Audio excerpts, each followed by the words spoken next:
see this shit, man. Y'all see what's going on. I think No Limit won. You know, that's my honest opinion. They was more organized.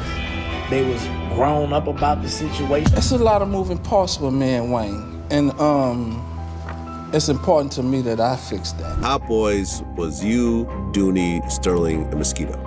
Well, it was more than that, but everybody like started going to jail, started hanging out. Lil Wayne might have finally had enough. It's looking like the days of pretending everything's smooth between him and Birdman are over. After Birdman snapped on Turk during the Cash Money versus No Limit versus Zoo's event, fans started catching on. Wayne's face said everything. You could feel the tension. This one hit home because this ain't just business. These were brothers, family. The Hot Boys built an empire together from the dirt, and now it looks like that bond's hanging by a thread. For years, Wayne defended Birdman like a father. He looked up to him, rode for him, even when the world was clowning Cash Money for all the drama. But this silence right here, it's heavy and it's personal. When you really think about it, the lawsuits, the missing money, the broken promises, the public shade, it paints a whole different picture. Birdman didn't just mess up friendships. He might have shattered the very legacy that made Cash Money Records legendary.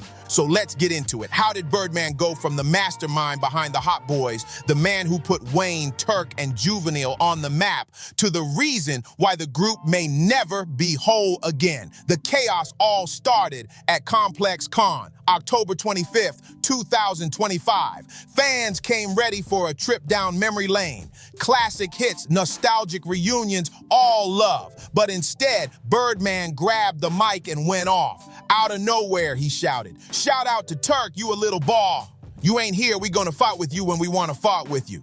The crowd froze like statues. Nobody breathed. Then boom, social media lit up instantly. Clips went viral. Fans went wild. And just like that, Birdman turned a celebration into a full-blown circus. The internet went crazy, tagging Turk nonstop. Old clips, interviews, throwbacks, everything resurfaced. Fans wanted answers. What went wrong this time? Turk finally hopped on live that same night, calm, but clearly fed up. He didn't raise his voice, but every word cut deep. And when he dropped that line, "Give me my percentage," it hit like a grenade. You could almost feel the truth behind it. This wasn't just about hurt pride. This was about real money, broken loyalty, and promises that never saw daylight. That's when the dots started connecting. Fans began realizing this might be bigger than just a simple feud.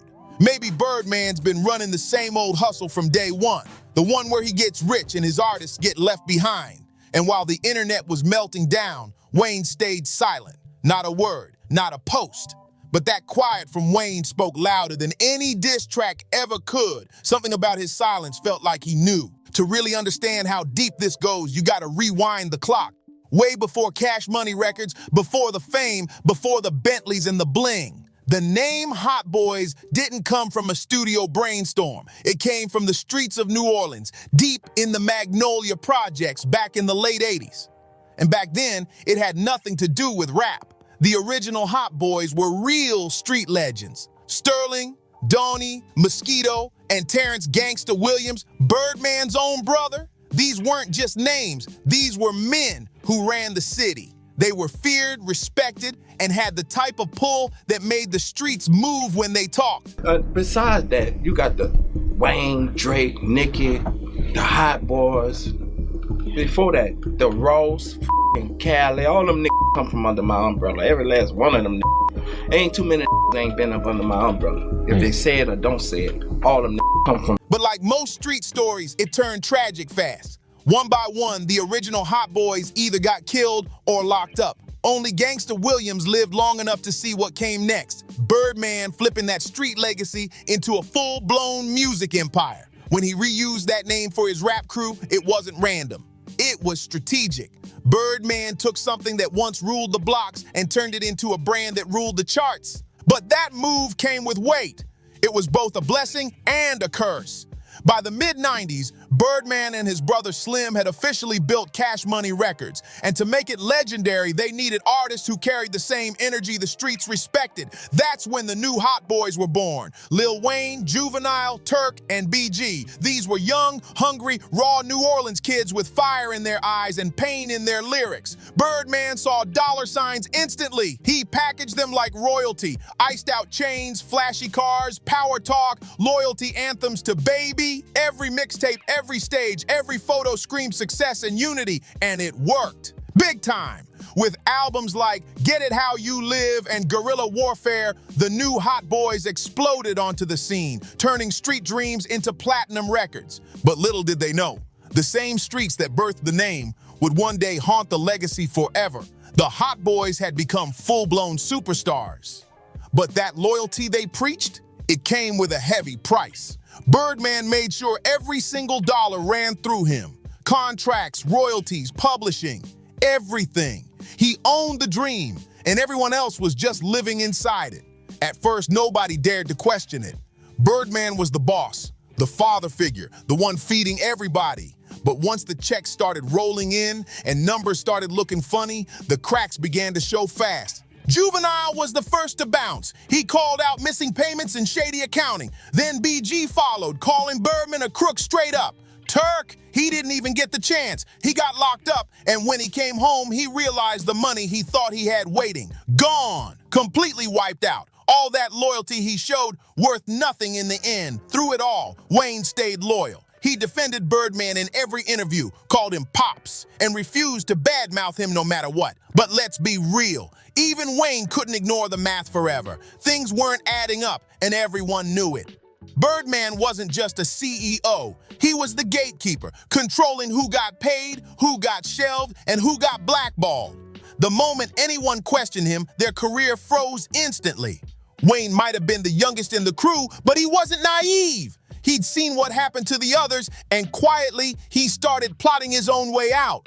And when he finally made his move, it shook the entire hip-hop world to its core. By 2015, the loyalty was dead and gone. Wayne had reached his breaking point, and he filed a $51 million lawsuit against Birdman and Cash Money Records. Yeah, $51 million. He claimed Birdman owed him an $8 million advance plus another $2 million once Thought Carter fee was completed. But that wasn't all. Wayne also said Birdman was skimming off profits from Young Money Entertainment, his own label. Basically, Birdman was pocketing the bag while Wayne carried the whole empire on his back. The man who built Cash Money into a dynasty was now accused of robbing the very artist who kept it alive. And for Wayne, that betrayal cut deeper than any diss could ever do. Wayne's lawsuit shook the whole industry. Nobody thought he'd ever go against Birdman like that, not after all those years calling him Pops. But that $51 million suit flipped the script and exposed the truth behind Cash Money's glossy image. For the first time, fans started realizing this wasn't just a label issue. This was family business gone sour. And when Wayne spoke up in interviews, you could tell he was hurt, not just mad. He said he couldn't drop Thought Carter fee because Birdman was holding it hostage. Imagine being the biggest rapper in the game and not even being able to release your own album. The tension boiled over, and even artists under Young Money started getting nervous. Nicki, Drake, everyone knew that if Wayne couldn't move, neither could they. Birdman tried to play it cool in public, acting like everything was just a misunderstanding, but insiders said different. How you, man? What's up, What's I'm bullying. How you, good? You already know, bro. Yeah, man. How Lil B? How Bria? Man, fine, good, man. Graduating from college, man. That's, I know, man. Got his own little spot, you heard me? Man, what, man? We'll graduate next year, bro. You hear me? You know. Behind closed doors, he was furious. People close to him claimed he felt betrayed by Wayne for taking the fight public. But what was Wayne supposed to do when years of loyalty turned into unpaid checks and empty promises? The lawsuit dragged on for years, filled with delays and private negotiations, until 2018 when they finally reached a settlement. Wayne got his freedom and his money, at least some of it. And Thought Carter fee finally dropped. But by then, the damage was already done. The bond between Birdman and Wayne was cracked beyond repair. They might have shared hugs on camera later, but the trust, gone for good. After Thought Carter 5 finally dropped, Wayne seemed free, but that peace didn't last long. The internet started buzzing again when old Cash Money members began speaking up one by one, each with their own story of betrayal. Turk said Birdman still owed him checks from years ago. BG's people claimed Birdman used his name while he was locked up and kept the profits. Even Juvenile admitted he had to swallow his pride just to get paid what he was owed. It was like every member of the original Hot Boys had a scar with Birdman's name on it. Meanwhile, fans started pointing out something deeper. The pattern. Every artist Birdman touched either ended up broke, beefing, or begging for what was rightfully theirs. From Manny Fresh to DJ Khaled, the list was long. And that made people question, was Birdman ever really about family, or was loyalty just a business tool to keep everyone in line? Wayne's silence during all this started feeling louder again. He'd already said his piece, but you could tell he wasn't celebrating. The man lost brothers, years of his prime, and the trust he once had in the person he called father. Even though they shared a brief reunion moment in 2019, fans weren't buying it. One hug doesn't fix years of pain and millions gone missing. By now, the Cash Money empire didn't look like a victory story anymore. It looked like a cautionary tale. A story about how loyalty, power, and money can twist everything good into something cold. And the saddest part, the same streets that built Birdman's legacy were now watching him tear down everything he once claimed to love. Even after all the lawsuits, the interviews, and the fake smiles on stage, you could still feel the tension in the air. I understand our language, you feel me? But I got to say this with me. So I'm just gonna leave it at that. Y'all know y'all can't with me when y'all wanna with me. And I just wanna leave it at that, man. Like we gotta stop sending out these mixed messages to people, cause y'all, don't do that. You know what I'm talking about? Respectfully.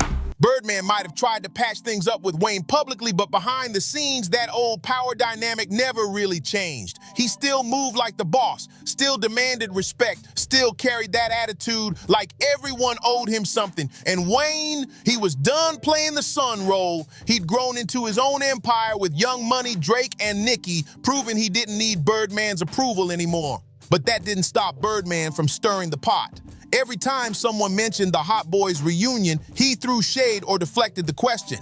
When Turk brought up getting everyone back together, Birdman acted like it was impossible, like the past was too messy to fix. Fans saw right through it. They knew it wasn't about logistics. It was about control. Then came the shocking twist. Whispers started spreading that Wayne's lawsuit wasn't the only money Birdman had fumbled. Allegedly, several producers and smaller artists claimed they never saw a dime from hits they helped create under Cash Money. It was like the whole label's foundation was built on IOUs and broken promises. What made it worse was that Birdman didn't even try to deny most of it. He just laughed it off in interviews, saying everybody got paid, they just wanted more. That line rubbed people the wrong way. It showed exactly how disconnected he'd become from the artists who made him rich in the first place. At that point, fans stopped seeing Birdman as the genius behind Cash Money. They saw him as the reason its legacy fell apart. And now, every time his name comes up, it's not about the music anymore. It's about the mess he left behind. Birdman denied everything, swearing up and down that he never held Wayne's music hostage. But behind the scenes, Wayne was furious. That Carter fee, his biggest project, got pushed back for years, all because of those same shady business problems. When they finally reached a settlement in 2018, reports said Wayne walked away with over $10 million, but Birdman later bragged in interviews that he'd given Wayne $400 to $500 million. Nobody believed that for a second. And even though they hugged it out for the cameras, fans could see right through it that peace was just for show. To be fair, Birdman's tried to defend himself publicly. He said for years that everyone got paid and that folks just don't understand the business. He even claimed he'd given Wayne hundreds of millions through Universal's distribution deals. But every time Birdman threw out numbers, the math never matched the paperwork. The receipts told a different story, one that didn't add up. What made it worse was how he kept flaunting his lifestyle. Private jets, diamond-covered watches, luxury cars, million-dollar gifts, while most of his former artists were either rebuilding their lives or still waiting for the royalties they earned. That's the part that hit fans the hardest. The man who built an empire on family and loyalty seemed to abandon both once the money started talking. And just when things started to calm down, boom! Here came Gangsta Williams, Birdman's older brother, the original hot boy, fresh out of prison in 2022 after serving 23 years. His release shocked everyone, even Birdman. Gangsta started doing interviews exposing the real story behind the original hot boys, the street legends, and the truth about Cash Money's come up. He basically confirmed what fans always suspected. Birdman used their names, their stories, their legacy, and never gave proper credit.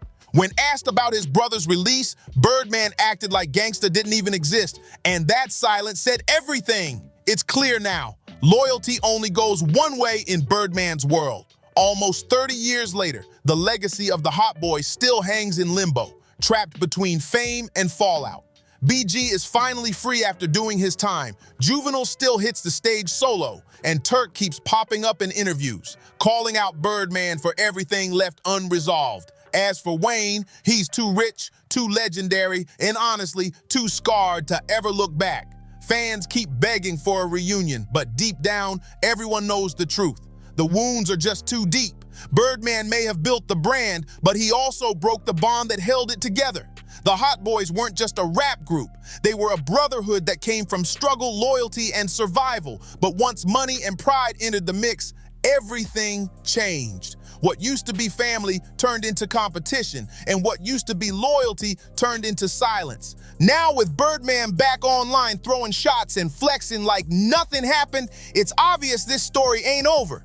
Every time Wayne goes quiet, every time Turk speaks up, and every time Birdman brags about his riches, fans get reminded behind all the hits, awards, and millions was a family that never healed. So here's the real question. If Birdman still owes them money, what else does he owe them that cash can't buy? Respect? Closure? Or maybe just honesty? Whatever it is, it's haunting the whole Cash Money legacy. If you made it this far, hit that like, subscribe, and share button. Drop your thoughts in the comments. Do you think the Hot Boys will ever reunite, or is this chapter officially done? See you on the next one.